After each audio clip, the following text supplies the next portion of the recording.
خیبر پختونخوا کے دارالحکومت پشاور میں وفاق المدارس اور زلمی فاؤنڈیشن کے اشتراک سے ایک کرکٹ لیگ کا انعقاد کیا گیا، جس میں صوبہ بھر سے تعلق رکھنے والے تمام مسالک کے 12 مدارس کی ٹیموں نے حصہ لیا۔ لیگ کا مقصد کھیل کے ذریعے مذہبی رواداری کو فروغ دینا تھا۔ باہر کی دنیا صرف یہی دیکھتی ہے کہ میڈیا کے ذریعے یا تھرو آؤٹ دا میڈیا کہ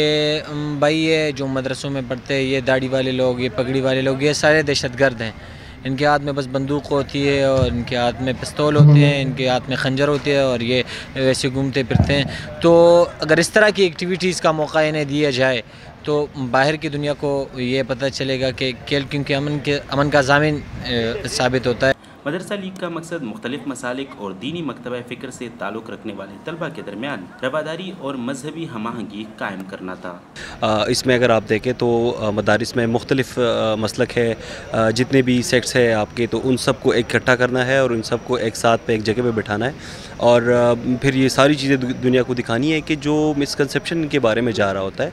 وہ اس طرح نہیں ہے، اور یہ بالکل جو ہے ان میں ٹیلنٹ بھی ہے، اور بلکہ یہ خود جو ہے مدارس کے جو بچے ہیں وہ یہ فیل کرے کہ کوئی ہے جو ہمارے ساتھ ہمیں آگے لانے کی کوشش کر رہے ہیں۔ مدارس کے اساتذہ سمجھتے ہیں کہ ان کے بارے میں شدت پسند ہونے کا تاثر پھیلانے کا ذمہ دار میڈیا ہے۔ اگر میڈیا اپنا مثبت کردار ادا کرے تو نہ صرف اس تاثر کو زائل کیا جا سکتا ہے بلکہ مدرسہ کے طالب کو جدید تعلیم سے آراستہ بھی کیا جا سکتا ہے۔ مدرسے والے لوگ جو ہے تو ان کے پاس ٹیلنٹ ہے، ان کے پاس جو ہے تو ہر قسم کا